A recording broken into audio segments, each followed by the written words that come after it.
Kamusta kayo mga kaibigan, mga kabi? Welcome back sa ating channel, Eagle Fish. Ngayon naman, kukumustahin natin yung ating munting isdaan or yung shop natin. Kung ano lagay o kumikita pa ba. At syempre kung kayo, may bala kayo magtayo ng mga fish pet shop, aquatic shop, backyard sa inyong lugar. Bibigyan ko kayo ng tips mga kaibigan. Konting tips para makatulong naman sa inyong mga nagsisimula. Kaya halika, samahan niyo po ako sa EA Goldfish.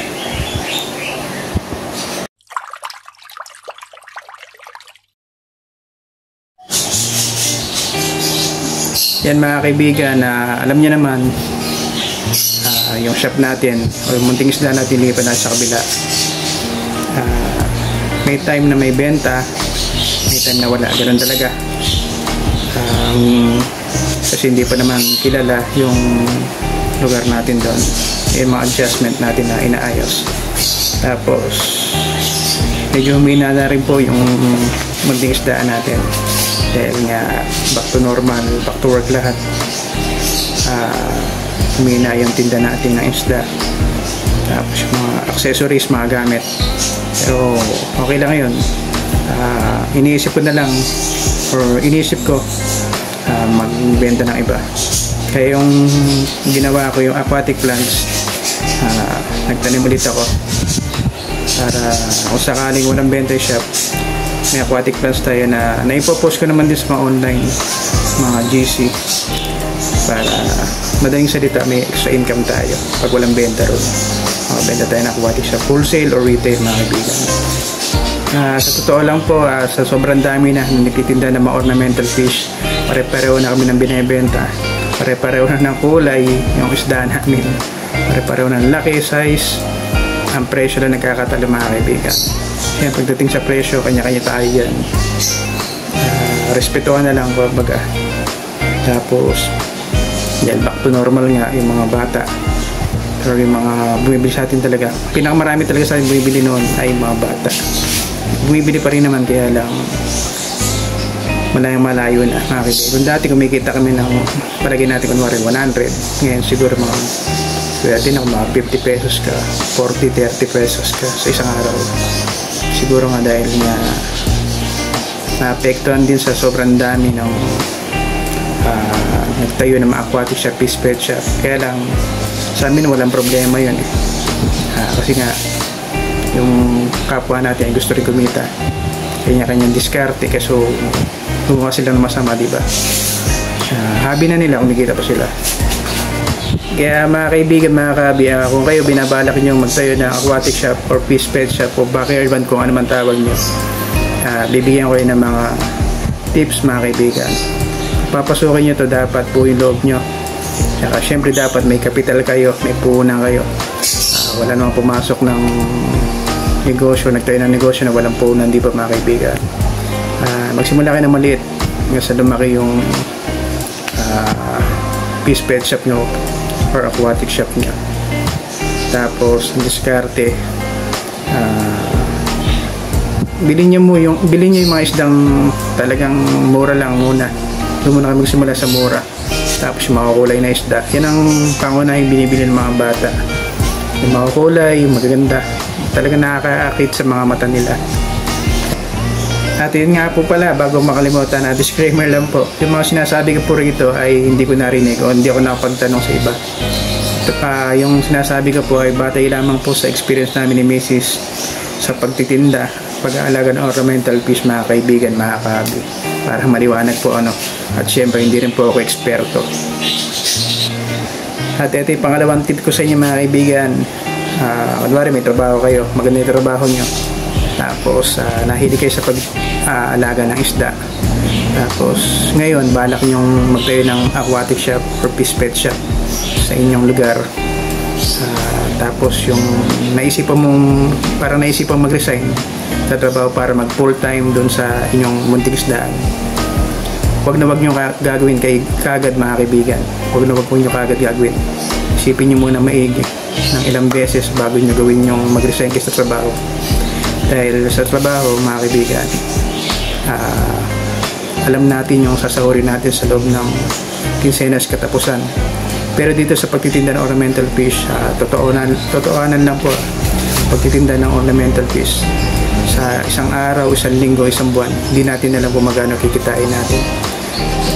Katulad nga sinabi ko, medyo mahina na or humina na yung pagtitinda ng mga isda kasi sobrang dami na nagtitinda na rin na mga kaabi natin, mga kaibigan natin.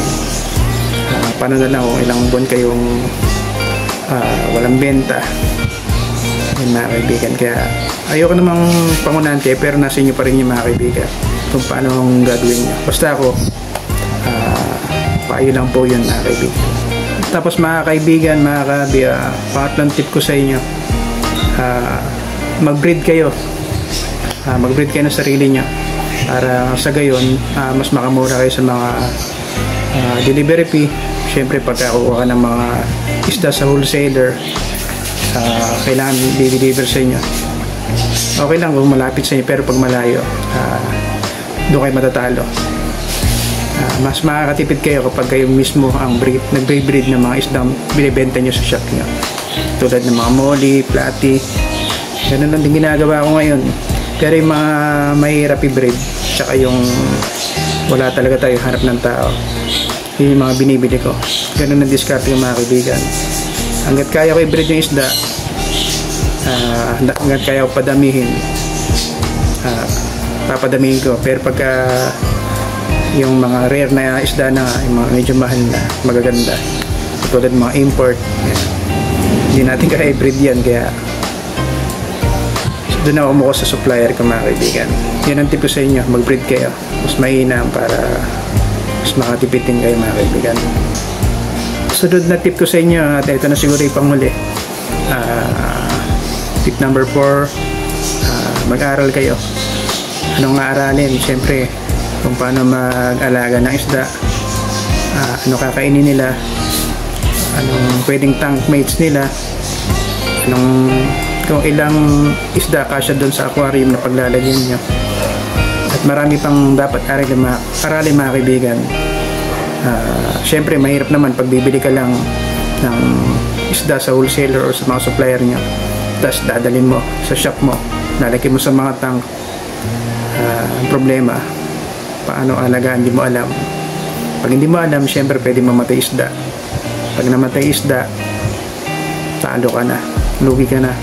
Ngayon, pag nalugi ka na, yung shop mo or aquatic shop mo, pwede magsara. Sino talo mga kaibigan? Siyempre kayo. Mga kaibigan, mga kaabi, may nakalimutan po pala akong sabihin sa inyo. Isa rin daw sa mahalaga. Kaya magbibigay ako ng tip number 5 sa inyo. Yung tip number 5 ko po, dapat may iba pa kayong pinagkakakitaan maliban sa inyong tatayong aquatic shop or fish pet shop. Kasi po syempre pagka nagtatayo tayo, kailangan natin ng space o lugar na pagtatayuan ng shop natin. Kailangan natin umupa. Swerte na kung meron tayong sarili, pero kung wala, kailangan natin umupa. Pag umupa, kailangan magbayad monthly. Ngayon, kapag matumal yung isdahan mo, ng matumal, ilang buwan na konti lang kita mo, hindi ka kumikita ng sapat para mabayaran yung renta ng inupahan mo, doon ka mayayari mga kaibigan. Doon ka patay. Kaya, pero kung meron kang iba pang pinagkakitaan maliban sa inyong munting isdahan, pwede mong matapalan yung renta. Pwede ka doon kumuha ng parenta na ibabayad mo sa iyong inuupahan. Kaya napakahalaga po niya na may iba pang pinagkakitaan maliban sa munting isdaan mga kaibigan. At ngayon mga kaibigan, tatapusin natin yung vlog natin, medyo mahaba na. At saka may gagawin pa po ako. Hindi ko nasabi lahat dahil kung sasabihin ko lahat ng mga nalalaman natin, mga experience natin, abutin tayo ng napakatagal na oras. Kaya yung iba dyan mga kaibigan, mga kaabi, mag-comment na lang po kayo kung pwede po, please comment naman po kayo kung ano pa yung mga maidadagdag nyo nung hindi ko nasabi ngayon, kung paano kayo nagsimula at mga tips nyo sa pagtatayo ng mga aquatic shop, fish pet shop or ating munting isdaan. Maraming salamat mga kaibigan sa suporte nyo, sa lahat ng subscriber po natin. At ngayon kung napanood itong video na to, like nyo na. At syempre mag-subscribe na po yung mga bagong ating nanonood dyan. Maraming salamat din po sa support nyo sa ating EA Goldfish. Maraming salamat po. Kung wala kayo, wala rin kami. Thank you mga subscriber ko na patuloy yung sumusuporta. Mag-ingat kayo palagi. Hanggang sa susunod mga kaibigan, babawi ako. May time na tayo para mag-vlog ulit. Yun. Ingat po kayo palagi. Hanggang sa susunod. Maraming salamat. Bye-bye.